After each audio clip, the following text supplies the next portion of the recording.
Bismillahirrahmanirrahim. Assalamualaikum warahmatullahi wabarakatuh. Alhamdulillahi rabbil alamin. Wassalatu wassalamu ala asyrafil anbiya'i wal mursalin. Sayyidina wa maulana wa habibina wa syafi'ina wa qurrati a'yunina Muhammadin sallallahu alaihi wasallam wa alihi wa azwajihi wa zurriyatihi wa ahli baitihi wa sahbihi ajmain. Rabbi syrah li sadri wa yassir li amri wa hlul 'uqdatam min lisani yafqahu qawli. Subhanaka la ilma lana illa ma 'allamtana innaka antal alimul hakim. Amma ba'da. Bapak Ibu, adik-adik santri, pondok pesantren Ma'rifatul Ilmi dimanapun berada, mudah-mudahan kita semuanya dirahmati oleh Allah Subhanahu wa taala. Alhamdulillahirabbil alamin, hari ini kita masih diberi kesehatan oleh Allah Subhanahu wa taala. Mudah-mudahan puasa kita lancar sampai akhir nanti dan kita mendapatkan pahala dari apa yang kita niatkan kepada Allah Subhanahu wa taala. Salawat dan salam kepada junjungan kita Nabi Muhammad. Allahumma sholli ala sayyidina Muhammad wa ala ali sayyidina Muhammad. Mudah-mudahan kita semuanya di hari kiamat nanti mendapatkan syafaat dari Rasulullah sallallahu alaihi wasallam. Amin ya rabbal alamin. Bapak Ibu, adik-adik yang dirahmati oleh Allah Subhanahu wa taala, mari kita kirimkan doa kita untuk guru-guru kita, orang tua kita, terkhusus orang-orang yang mengajarkan kita, terutama mengajarkan kita ilmu agama, terkhusus lagi pengarang kitab Arba'in Nawawi. Dan juga saya mohon hari ini kita berkirim Fatihah untuk Hadratus Syekh Kiai Haji Hasyim Asy'ari, di mana hari ini kita kenang 70 tahun meninggalnya Kiai Hasyim Asy'ari. Kalau nggak salah 70 tahun. 75 tahun ya. 75 tahun meninggalnya Kiai Haji Hasyim Asy'ari. Mudah-mudahan beliau ditempatkan di sisinya yang terbaik oleh Allah Subhanahu wa taala. Ila hadratin Nabiyil Mustafa sallallahu alaihi wasallam wa alihi wa azwajihi wa dzurriyyatihi. Wassalamualaikum Kaji Hasyim Asy'ari, Kaji Wahid Hasyim, Kaji Khalika Hasyim, Kaji Karim Hasyim, Kaji Yusuf Hasyim, Adlan Ali, Syansuri Badawi, Gus Isam Hazib, Kaji Salat, Wali Songo.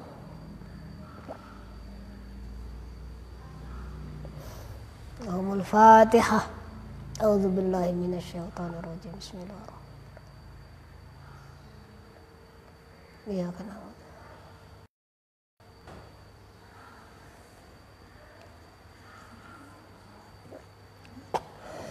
Bismillahirrahmanirrahim.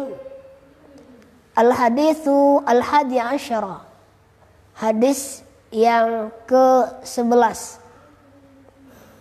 An Abi Muhammad Al-Hasan bin Ali.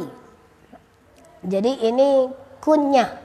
Kemarin sudah kita jelaskan, kunyah itu panggilan, sebutan, gelar bahwa ini nama anaknya itu Muhammad, maka disebut Abi Muhammad, bapaknya Muhammad. Siapa dia? Al-Hasan bin Ali.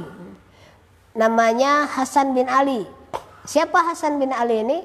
Hasan bin Ali bin Abi Thalib, putranya Ali bin Abi Thalib. Siapa itu? Sibti Rasulullah sallallahu alaihi wasallam, cucunya Nabi Muhammad sallallahu alaihi wasallam. Jadi Hasan ini adalah cucunya Nabi Muhammad sallallahu alaihi wasallam dari jalur Fatimah. Bapaknya bernama Abu Thalib, ibunya bernama Fatimah. Dan Fatimah itu, Siti Fatimah itu, Sayyidah Fatimah itu adalah anaknya Nabi Muhammad SAW. Di sini dikatakan waroihanatihi. Jadi Hasan bin Ali ini adalah kesayangannya Nabi Muhammad SAW. Jadi Hasan bin Ali ini ada dua putranya Ali itu. Yang pertama Hasan, yang kedua Husain. Mereka ini hampir-hampir usianya itu beda-beda tipis. Kalau tidak ada banyak yang berpendapat bedanya setahun. Ada yang bilang setahun lebih. Ada yang bilang mereka ini kembar. Jadi ini hadis yang diriwayatkan oleh Hasan bin Ali. Beliau ini memiliki sifat yang sangat tawadu. Jadi meskipun cucu Nabi, tawaduknya luar biasa. Tawadu itu rendah hati. Ini kadang kita baru cucu RT dah udah sombong minta ampun. Cucu Pak Kades saya ini, wow, udah seakan-akan penguasa desa. Ini cucu Nabi Muhammad SAW aja luar biasa tawaduknya. Dia nggak menyombongkan kakeknya, dia nggak menyombongkan bapaknya. Dia pribadinya tawadu. Bukan hanya tawadu, dia sangat dermawan. Orangnya itu sering memberi. Uang kalau di tangan Hasan bin Ali ini nggak lama-lama. Itu paling megang uang itu nggak nyampe sehari. Itu udah langsung diberikan kepada orang lain. Kalau kita megang uang sampai cebiak, baru dikasih orang. Sampai robek baru dikasihkan orang. Kalau Hasan bin Ali itu sampai ada yang mengatakan bahwa, ada yang menceritakan bahwa Hasan bin Ali ini pernah mendermakan nisfu maluhu, setengah hartanya itu, setengah dari kekayaannya itu pernah dia dermawankan, pernah dia sedekahkan. Coba pulang dari kerja kita atau dari kantor, dari sawah atau dari manapun kita menonton ini, kita hitunglah, kita total lah kekayaan kita itu. Rumah kita berapa harga jatuhnya, sawah kita berapa, mobil kita berapa, dikalkulasikan harta kita itu, berani nggak menyedekahkan setengah daripada harta kita? Jangan dulu lah setengah dari harta. Coba sama-sama kita ingat-ingat, berapa sih uang yang paling banyak kita sedekahkan sampai hari ini? Ada nggak kita mendermakan itu 1 juta? Ada nggak mendermakan lebih dari 1 juta? Jangan-jangan kita sedekah cuma di hari Jumat. Itu pun minta sama istri, bu, minta 2.000. Buat apa ya? Buat isi celengan masjid. Berarti harga surga kita nanti 2.000 itulah. Jadi Hasan bin Ali ini orangnya tawadu dan sangat dermawan. Yang ketiga sifat beliau itu, beliau ini orangnya alim, fasohatul kalam. Orangnya itu fasih kalau berbicara. Jadi sejak kecil memang beliau sudah fasih berbicara. Sampai-sampai disebutkan bahwa kata Rasulullah SAW, ini nanti ibni hadza sayyid, anak ini nanti, cucu saya ini nanti akan menjadi seorang tuan. Kenapa disebut sayyid? Rasulullah itu kan sayyidina, Ali bin Abi Thalib sayyidina, ibundanya Hasan juga sayyidatina Fatimah Az-Zahra, Sayyidina Hasan bin Ali, Sayyidina Husain. Kenapa disebut sayyidina? Ini Rasul yang menyebutkan, ibni hadza sayyidun, anak ini nanti akan menjadi seorang sayyidina atau seorang pemimpin. Dialah yang akan mendamaikan dua kubu Islam yang berselisih. Dan betul akhirnya Hasanlah yang mendamaikan antara Ali dan Muawiyah.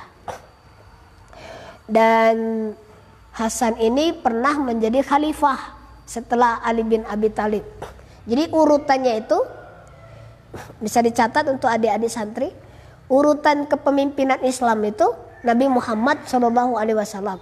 Sesudah Nabi Muhammad siapa? Abu Bakar As-Siddiq, Umar bin Khattab, Utsman bin Affan, Ali bin Abi Thalib. Udah itu Hasan bin Ali, baru ke khalifahan Muawiyah atau Khalifah Umayyah. Bapak Ibu adik-adik santri yang dimuliakan oleh Allah Subhanahu wa taala, Beliau ini berhaji sebanyak 25 kali. Tapi hajinya itu bukan sembarang haji kayak kita. Bagaimana beliau berangkat haji? Berjalan kaki. Beliau lahir di Madinah, tinggal di Madinah, meninggal di Madinah. Dan beliau pergi ke Mekah, dari Madinah ke Mekah itu berjalan. Kalau kita dari Indonesia ke Mekah jalan kaki. Padahal Hasan ini orang kaya, bukan orang miskin. Dia mampu untuk melaksanakan hajinya itu naik unta atau melakukan perjalanannya dengan kendaraan. Tapi beliau memilih untuk naik haji dengan berjalan kaki. Kenapa? Dia ingin menikmati, dia ingin berpaya-paya bahwa untuk mendapatkan ridho Allah, untuk mendapatkan itu ada semacam jihadnya, ada perjuangannya. Kita jangankan kemana-mana, ke masjid aja naik motor. Capek bahasa kita. Dari asrama aja kadang naik motor ke masjid. Dari rumah kita 100 meter ke masjid, itu naik motor. Mana lagi pahala jalan kakinya kita? Akhirnya yang dapat pahala motor kita.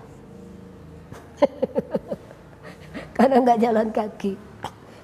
Biasanya kan ada hadis Nabi itu, kalau pergi Jumatan itu perginya jalan kiri, pulangnya jalan kanan, biar pahalanya banyak. Ada juga yang mengatakan bahwa hitungan semakin jauh jarak kita ke masjid, semakin banyak pahalanya.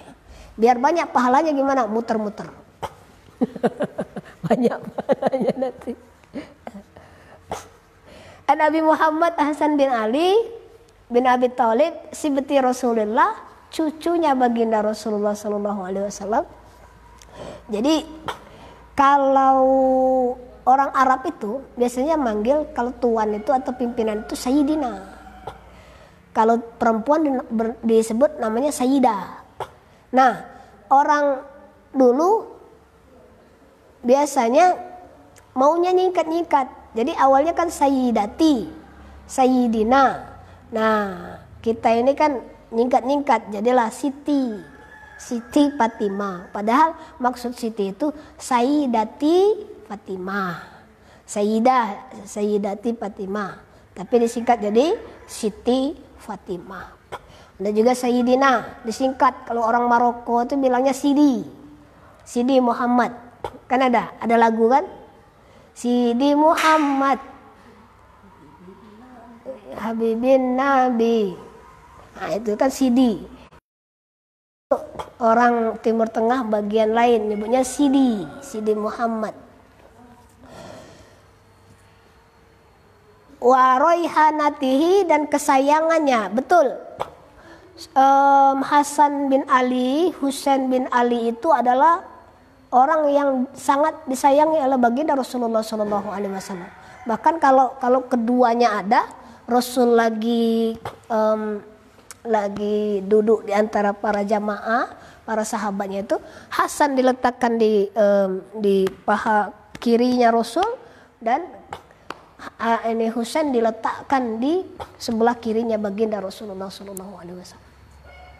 Pernah suatu ketika Rasul lagi khutbah, ittaqullaha haqqa tuqatih wa la tamutunna illa wa antum muslimun. Rupanya di bawahnya Rasulullah lagi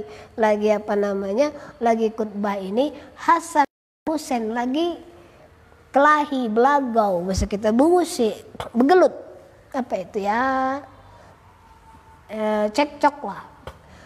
Rasulullah SAW kemudian turun dari mimbarnya, digendongnya cucunya.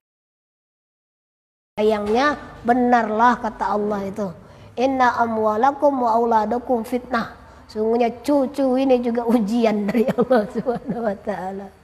Jadi saking sayangnya Rasul, diciumnya pipi mereka berdua itu. Sampai-sampai ada orang Arab yang kebetulan, ada orang Badui, orang dusun yang kebetulan datang di situ. Ya Muhammad, katanya, ya Rasulullah, saya punya anak 10, tidak ada yang saya pernah cium. Maka apa yang Rasul katakan? Man la yurham, man la yarham, la yurham. Orang yang tidak punya rasa kasih sayang, maka dia tidak akan pernah dapat kasih sayang. Maka kita itu harus menyayangi anak-anak kita, biar nanti di kemudian hari anak-anak kita, cucu-cucu kita itu sayang terhadap kita. Dan Ali ini adalah orang yang sangat mirip dengan baginda Rasulullah SAW. Makanya ketika Nabi Muhammad sudah meninggal itu, orang ketika memandang Sayyidina Hasan itu seakan-akan terbayanglah wajah baginda Rasulullah SAW. Jadi dia punya wibawa sendiri, punya kehebatan, itu mewarisi kehebatan Nabi Muhammad SAW. Makanya kita diperintahkan untuk sayang terhadap anak cucunya baginda Rasulullah SAW. Makanya dalam sholawat itu jangan hanya Allahumma sholli ala Sayyidina Muhammad saja, tapi lanjutkan wa ala ali Sayyidina Muhammad. Juga keluarganya Nabi Muhammad juga kita kirimkan juga. Nah, sekarang masuk hadisnya apa? Apa yang ingin disampaikan Hasan bin Ali dari Rasulullah SAW? Qala hafiztu, aku menghafal, aku hafal hadis, maksudnya min Rasulillahi sallallahu alaihi wasallam. Saya hafal hadis dari Rasulullah sallallahu alaihi wasallam. Apa bunyi hadisnya? Hadisnya sangat singkat, tapi inilah kemuliaannya itu.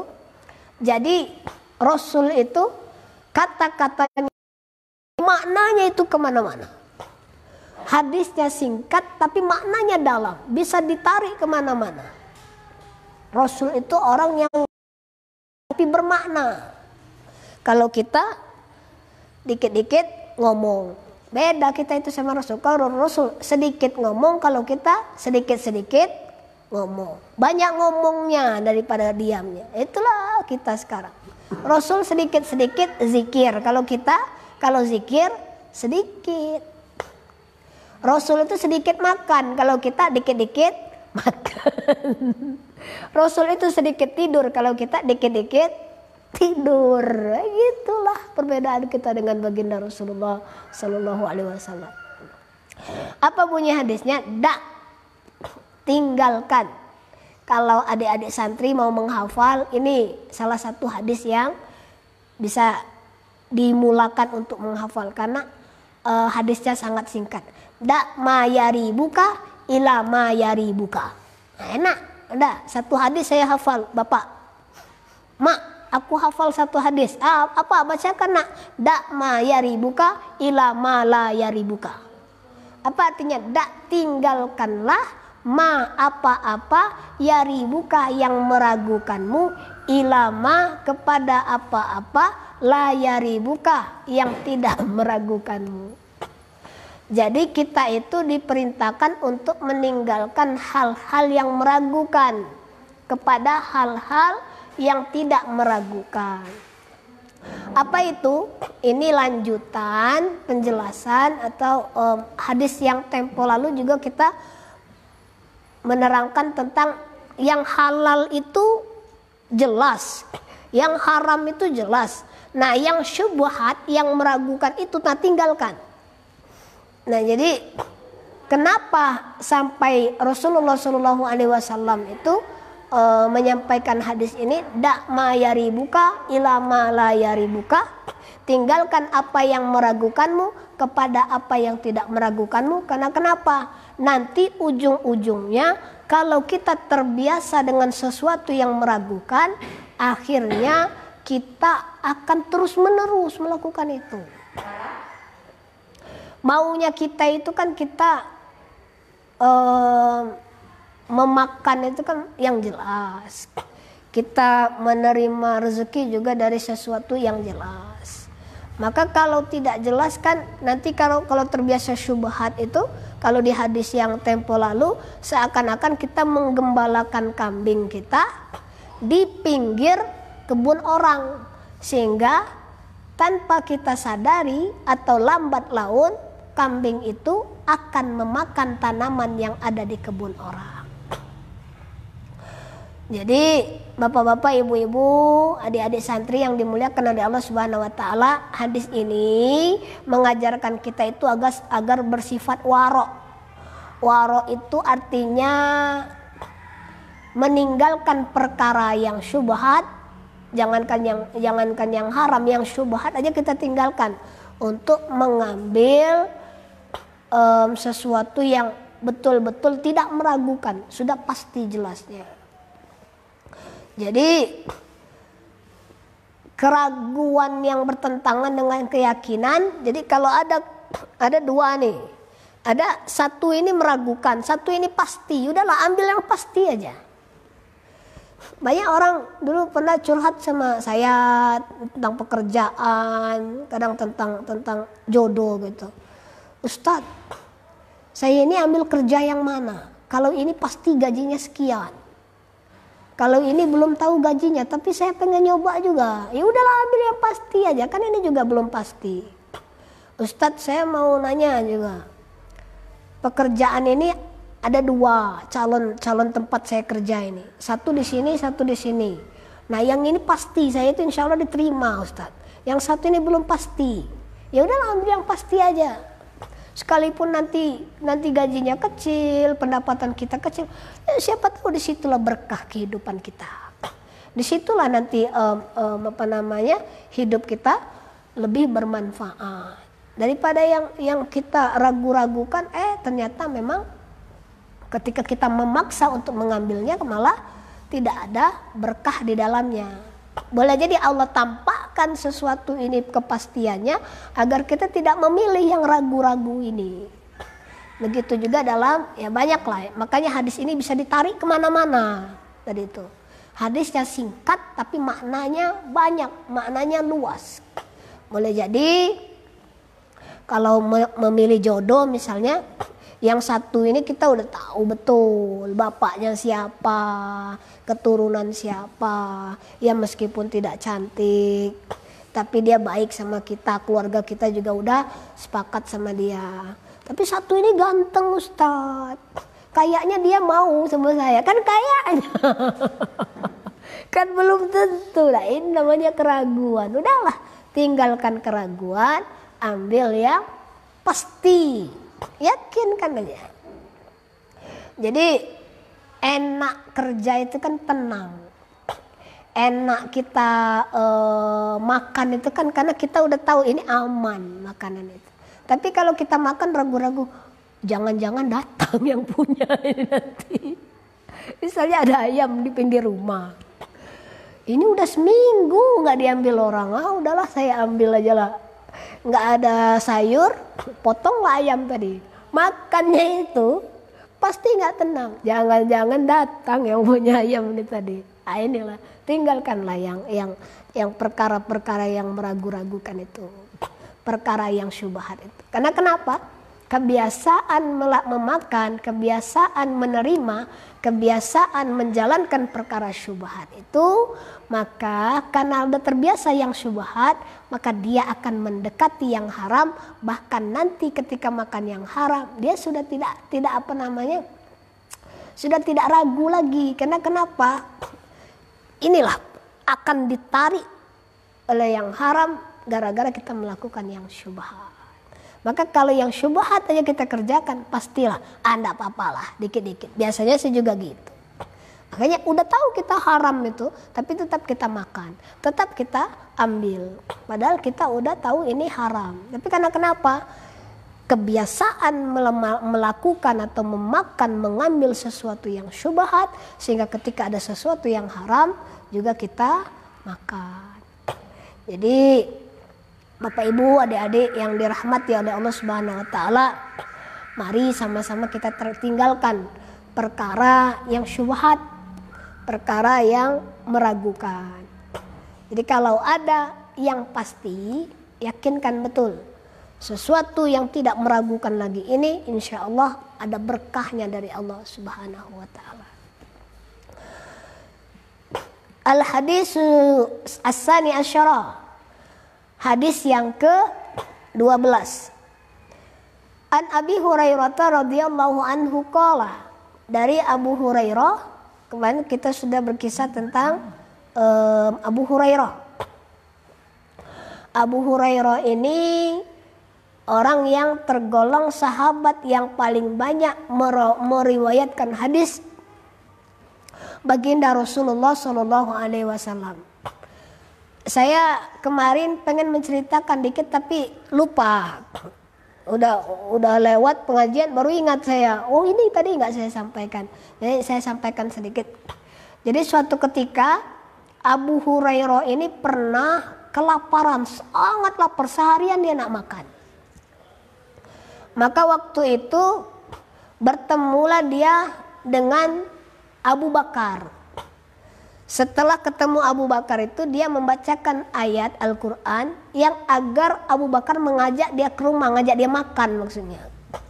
Tapi setelah ngobrol panjang, Abu Bakar meninggalkannya dan tidak mengajak dia makan. Ini luar biasanya Abu Hurairah. Sekalipun dia lapar nggak mau dia bilang kalau boleh minta makan, dia nggak mau ngemis orang ini. Dia zuhudnya luar biasa. Lapar dia tahan, bahkan dia cuma nyindir aja. Siapa tahu dengan ayat Al-Quran ini Abu Bakar mau mengajak saya makan. Terus yang kedua datanglah Umar bin Khattab lewat di situ, berbincang juga dengan Umar bin Khattab. Kemudian dia bacakan lagi ayat ini. Dia bacakan lagi ayat tentang pentingnya mengajak orang makan, bersedekah gitu. Umar bin Khattab menjawab tapi tidak mengajak dia makan.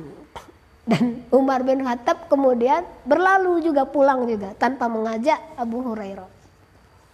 Akhirnya tibalah Nabi Muhammad SAW. Belum ngomong apa-apa, apa kata Nabi Muhammad SAW? Ayo ke rumah makan. Luar biasa, Rasul tuh kadang tahu bahwa orang-orang itu tidak perlu ngomong, dia udah tahu. Ayo ikut saya ke rumah makan. Nah tiba-tiba sudah sampai di rumah baginda Rasulullah SAW, dilihatnya ada satu teko besar, itu isinya susu. Jadi orang Arab itu biasanya minum susu itu sudah bisa mengenyangkan perutnya. Karena itu susu unta, susu kambing yang memang untuk penambah energi. Bukan susu saset yang ada di kita ini. Susu saset itu juga nggak mengenyangkan, itu paling cuman bisa ya membuat rasa manis atau rasa lain, menambah energinya kurang, tidak seperti susu unta dan susu kambing. Di Bengkulu Selatan ini juga jarang ada orang yang jual susu kambing, aja jarang, tidak seperti di kota-kota besar. Nah, jadi Rasulullah SAW mendapati ada satu teko besar, itu isinya susu. Dipanggil Abu Hurairah. Abu Hurairah, tengok situ kelihatannya ada musafir.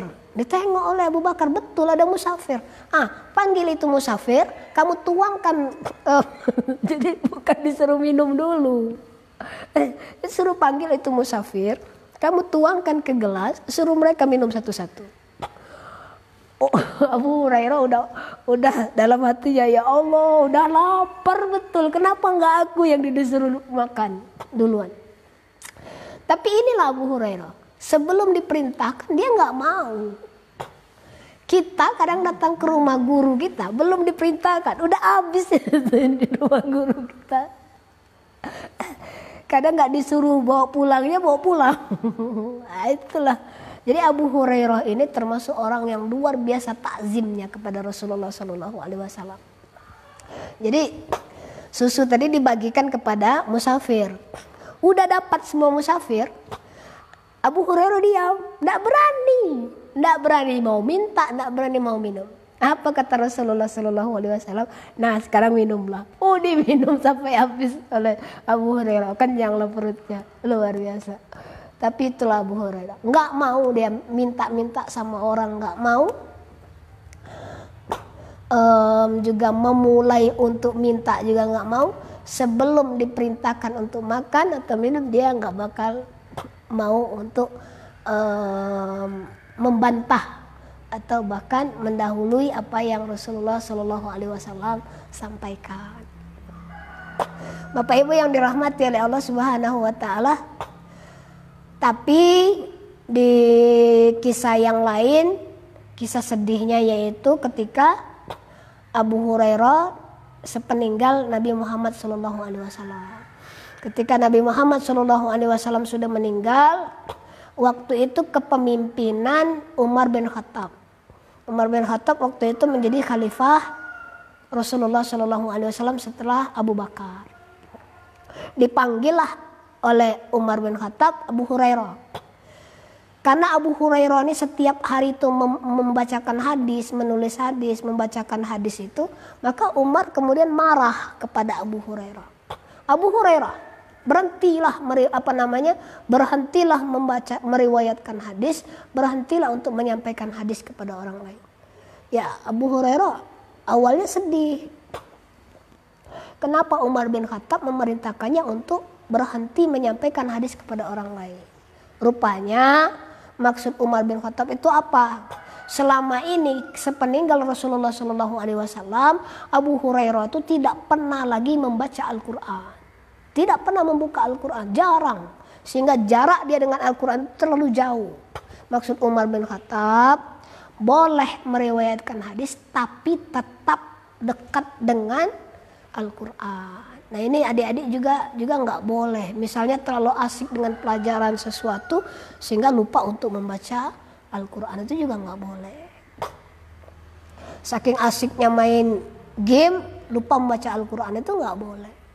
Atau misalnya kita itu sangat pintar di bidang keilmuan matematika atau keilmuan sains, sehingga apa yang kita kerjakan itu keilmuan terus sehingga kita melupakan Al-Quran. Nah inilah maksud Umar bin Khattab itu. Umar bin Khattab memerintahkan agar Abu Hurairah meninggalkan sementara periwayatan hadis itu demi kebaikan Abu Hurairah, biar juga tetap dekat dengan Al-Quran.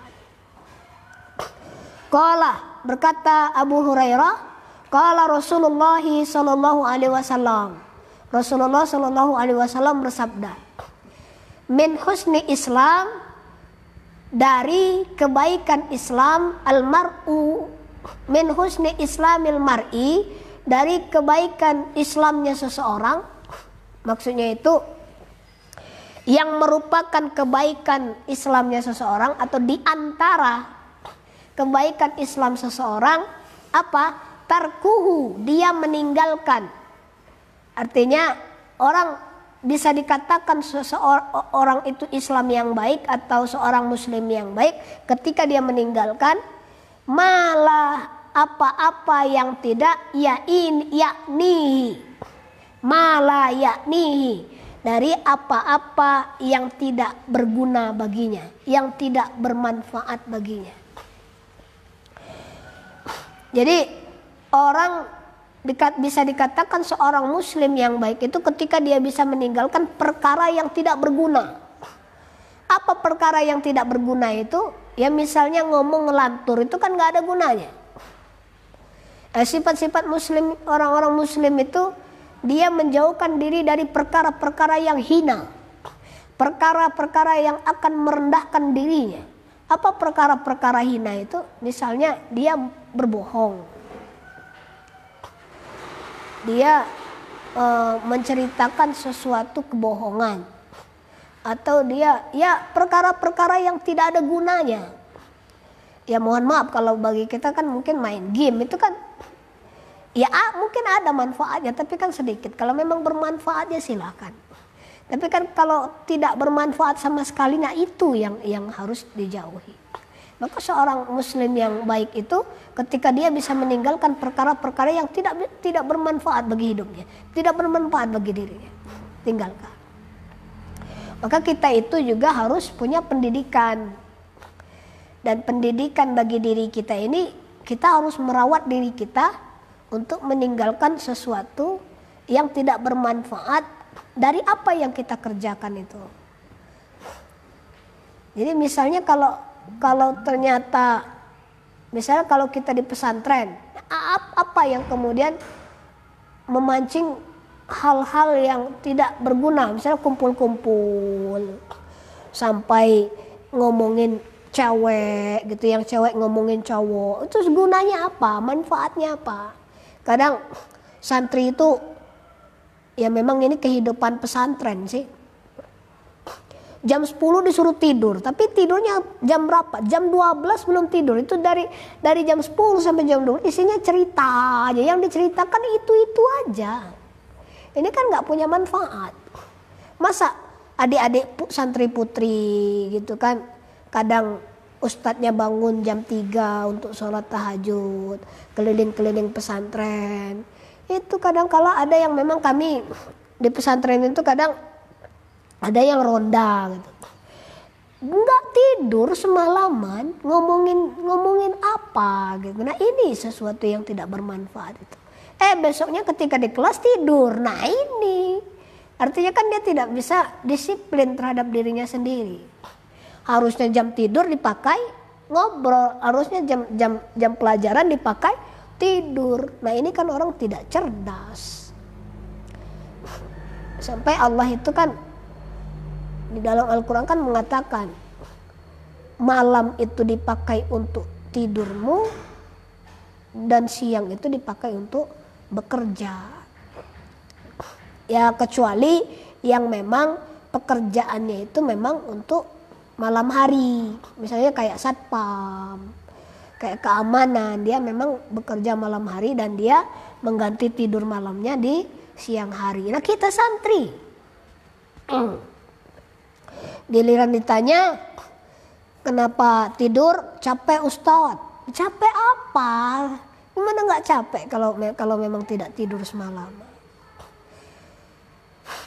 Terus manfaat lain atau yang ingin disampaikan di hadis ini agar kita betul-betul memanfaatkan waktu itu sesuai dengan kepentingan kita. Ya maksudnya itu memanfaatkan sebaik mungkin. Ini ada manfaatnya nggak sih sama kita?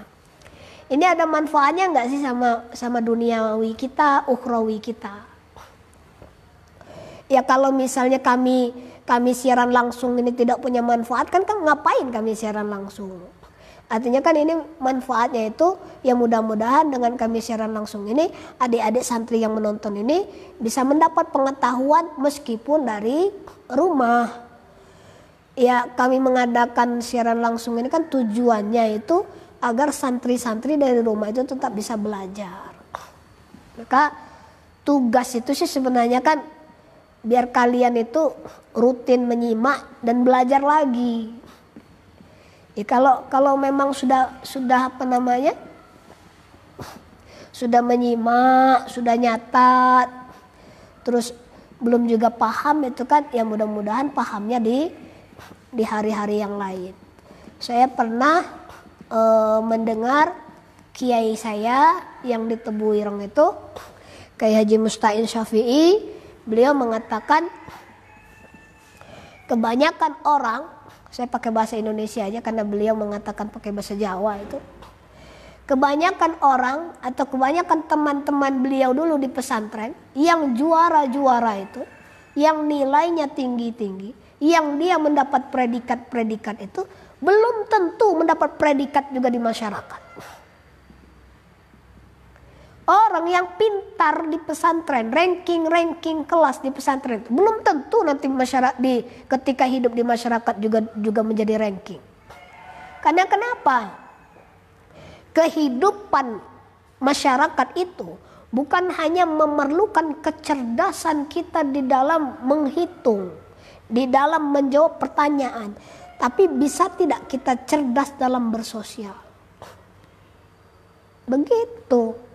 Ada nggak manfaat kita? Oke, kita bisa matematika, kita bisa ranking di juara-juara, atau nilai kita bagus di pesantren. Tapi di masyarakat belum tentu kita dinilai masyarakat bagus. Kita pintar tapi kalau tidak mau bermasyarakat kan sama aja. Masyarakat itu tidak penting kita mau ranking berapa di kelas, mau ranking berapa di masyarakat. Tapi masyarakat pengen kamu punya manfaat enggak bagi masyarakat. Nah itu. Nah kalau kita tidak bisa menyampaikan manfaat ini, kalau kita tidak bisa memberikan manfaat ini, ya sama sekali kita tidak berguna dalam kehidupan masyarakat. Mau kita sarjana sampai S3 sekalipun, kalau tidak berguna bagi masyarakat, ya masyarakat tidak akan memuliakan kita, tidak akan menghormati kita. Maka sedikit ilmu itu bisa tidak kita gunakan, aplikasikan dalam kehidupannya. Udahlah, saya ini nggak pintar, tapi saya bisa azan lah. Nggak bisa ngimam, tapi dia masih mau ke masjid azan. Azan suara saya jelek, Ustadz. Udahlah, bagian bunyiin sirine. Saya dulu waktu kecil dulu belum ada sirine. Pakainya beduk. Jadi tanda buka itu pakai beduk.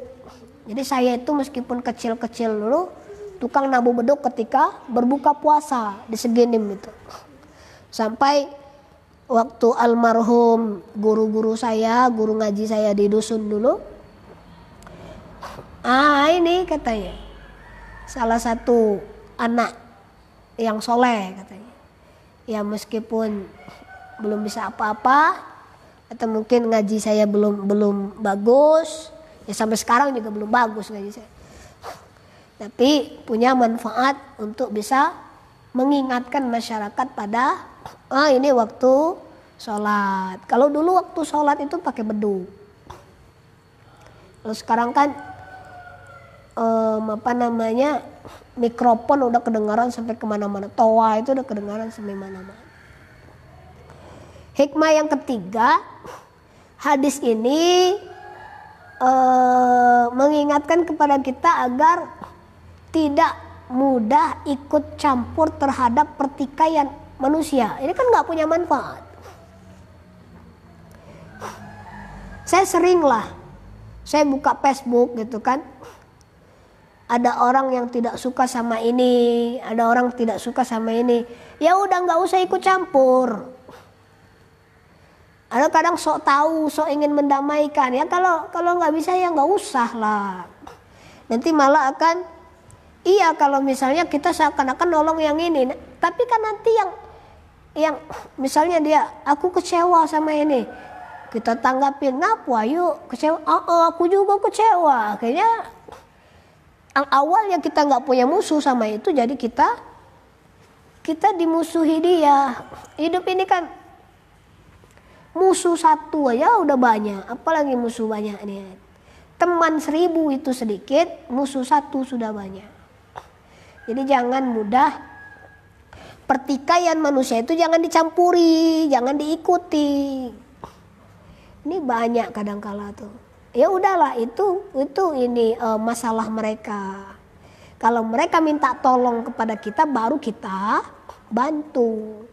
Ini nggak punya kabel, nggak punya channel, kata orang tuh. Dia berkabel, dia berchannel.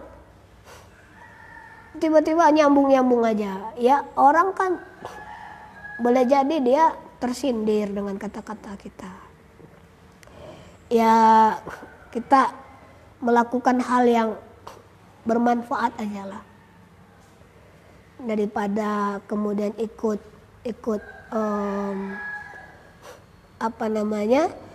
memperkeruh suasana, kan lebih baik kita kalau bisa sih menjernihkannya. Kalau nggak bisa ya udahlah, kita nggak usah ikut campur. Palingnya kita doakan aja lah. Misalnya ada orang curhat misalnya, curhat nggak suka sama siapa, kecewa sama siapa, ya udahlah kita doakan aja. Ya mudah-mudahan dia dapat hidayah. Mudah-mudahan dia diberi kesehatan. Mudah-mudahan dia beri kesadaran oleh Allah. Doakan aja. Ini malah seakan-akan kita menjadi kompor gas, memanaskan suasana malah. Awayu amna belagau kelau, audang amna belagau kelau, ajak aku. Kan di kehidupan sehari-hari juga banyak gitu. Di kehidupan sehari-hari. Di kelas, di pesantren, di mana-mana.